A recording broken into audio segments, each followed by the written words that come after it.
Praise the lord.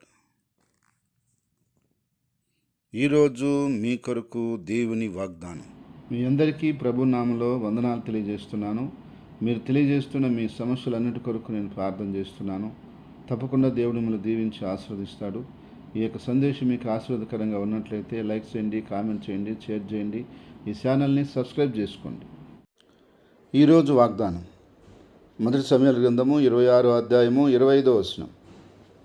నీవు ఘనకార్యములు పూనుకొని విజయం నొందుదుగాక. ప్రియ సహోదరి సహోదరులారా, దేవుడు ఈరోజు అద్భుతమైనటువంటి వాగ్దానాన్ని మన కొరకు అనుగ్రహిస్తున్నాడు. అదేమిటంటే, నువ్వు ఘన కార్యాలను పూనుకొని విజయం పొందుతావు అని. నా ప్రియ సహోదరి సహోదరుడా, ఈరోజు నువ్వు ఎలాంటి గొప్ప విషయాల కొరకు, గొప్ప కార్యాల కొరకు తలస్తున్నావో, ఆలోచిస్తున్నావో, నువ్వు ప్రయాసపడాలని కోరుకుంటున్నావో, ప్రయత్నిస్తున్నావో, దేవుడు అంటున్నాడు నువ్వు ఘనకార్యములు పూనుకొని విజయం పొందుతావు అని. కాబట్టి ఆ రోజు దావీదుకు దేవుడు ఇచ్చినటువంటి ఆ యొక్క ఆశీర్వాద వచనాన్ని బట్టి దావీదు ఎన్నో ఘనకార్యములు పూనుకొని అతను విజయం పొందాడు.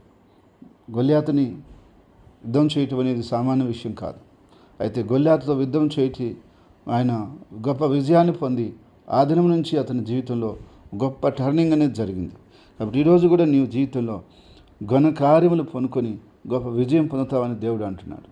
నీ యొక్క వ్యాపార విషయంలో కావచ్చు, ఉద్యోగ విషయంలో కావచ్చు, నీ పనిబాట్ల విషయంలో కావచ్చు, నీ బిడ్డల యొక్క భవిష్యత్తు విషయంలో కావచ్చు, నీ కుటుంబ విషయంలో కావచ్చు, ఎన్నో ఘనకార్యములను పూనుకుంటావు, నువ్వు గొప్ప విజయం పొందుతావని దేవుడు సెలవిస్తున్నాడు. కాబట్టి నా ప్రియ సహోదరి సహోదరుడా, నువ్వు ఏ కార్యాలను పూనుకొని తలుస్తున్నావో, ఏ కార్యాల గురించి ఆలోచిస్తున్నావో, ఒకవేళ ఏ కార్యాలు పూనుకొని ఉన్నావో ఆ కార్యాలలో ప్రభువు నీకు తోడుగా ఉండి ఆ రోజు దావీదుకి ఇచ్చినటువంటి విజయం, ఆ రోజు ఆయన బిడ్డలకు ఇచ్చినటువంటి విజయం ఈరోజు మనకు కూడా ఆయన ఇవ్వాలని కోరుకుంటున్నాడు. నీకు కూడా ఆయన ఇవ్వాలని కోరుకుంటున్నాడు. కాబట్టి నువ్వు ఆయన మాటను నమ్మినట్లయితే, ప్రభు సిద్ధానుసారంగా నువ్వు ఏదైతే తలంచినావో, ఆలోచించున్నావో, ఏ కార్యం పూనుకోవడానికి ముందుకెళ్తున్నావో ఆ కార్యంలో తప్పకుండా దేవుడు నీకు గొప్ప విజయాన్ని దయచేయబోతున్నాడు. గొప్ప సహాయం అందించి గొప్పగా నిన్ను దీవించబోతున్నాడు. గొప్పగా విజయం ఇచ్చి నిన్ను ఆశీర్వదించబోతున్నాడు. నీకు కావలసినటువంటి ఆయన కృపా కనికరములు, ఆయన సహాయం, ఆయన తోడ్పాటు, ఆయన యొక్క బలము, ఆయన శక్తి, ఆయన యొక్క సన్నిధి నీకు ఇచ్చి అన్ని విధాలుగా నిన్ను బలపరిచి నీకు తోడుగా ఉండి నీకు సహాయం చేసి నిన్ను వర్ధలు చేయబోతున్నాడు. బైబిల్లో మనం చూసినట్లయితే అనేక మంది జీవితాల్లో అదే రీతిగా దేవుడు సహాయం చేశాడు. మోషేకి ఎన్నో ఘనకార్యములు దేవుడు సాధించాడు, ఆయన అనుగ్రహించి ఉన్నాడు. యెహోషువకి ఎన్నో గొప్ప విజయాలు దేవుడు దయచేసి ఉన్నాడు. ఆయన యొక్క భక్తుల్లో ఎన్నెన్నో గొప్ప కార్యాలు చేసినాడు. కాబట్టి ఆది కాండం కానించి ప్రకటన గ్రంథం వరకు మనం చూస్తే దేవుని ప్రజలకు దేవుడు చేసిన ఘనకార్యములు 1-2 కాదు, ఎన్నో ఘనకార్యములు, గొప్ప కార్యములు దేవుడు తన ప్రజల పక్షంగా చేసి ఉన్నాడు. కాబట్టి ఈరోజు ఆయన బిడ్డగా జీవిస్తున్న నీ పక్షంగా కూడా, మన పక్షంగా కూడా దేవుడు అనేకమైన గొప్ప కార్యాలు చేస్తాడు, అనేకమైన ఘనకార్యాలు చేస్తాడు. ఆయన ఘనకార్యములు చేసే దేవుడు, గొప్ప కార్యములు చేసే దేవుడు, అన్ని విధాలుగా మనం సహాయం చేసి సమకూర్చి నడిపించే దేవుడు. ఈ రీతిగా ఆయన కృపా సహాయాలు, దీవెన మేళ్ళు మన మీద నుంచి అన్ని విధాలుగా సహాయం చేసి నడిపించి ఆయనకి మహిమ ఘనత వచ్చినట్లుగా నేను దీవించబోతున్నాడు. ఆమేన్. ప్రార్థన.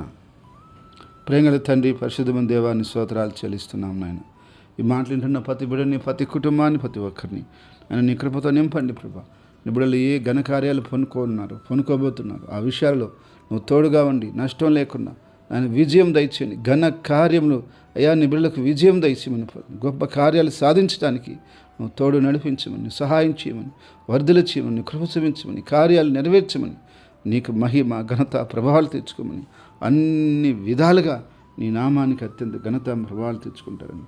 ఈరోజు పుట్టినరోజు నివాదనం జరుపుకునే వ్యక్తుల్ని, బిడ్డల్ని, కుటుంబాలని పేరు పేరుని మీరు బలపరిచి దీవించి ఆశీర్వదించమని, నీ కృపాక్షేమాలతో నీ బిడ్డలు నింపమని, అయ్యా ఈ మాట్లాడిన బిడ్డలందరినీ, మమ్మల్ని అందరినీ నీ చేతులు సమర్పించుకుంటూ నీకే మహిమ ఘనత ప్రభావాలు చెల్లిస్తూ యేసు క్రీస్తు నామములో ప్రార్థించి స్తుతించి అడిగేడుకుంటున్నాను తండ్రి. ఆమేన్.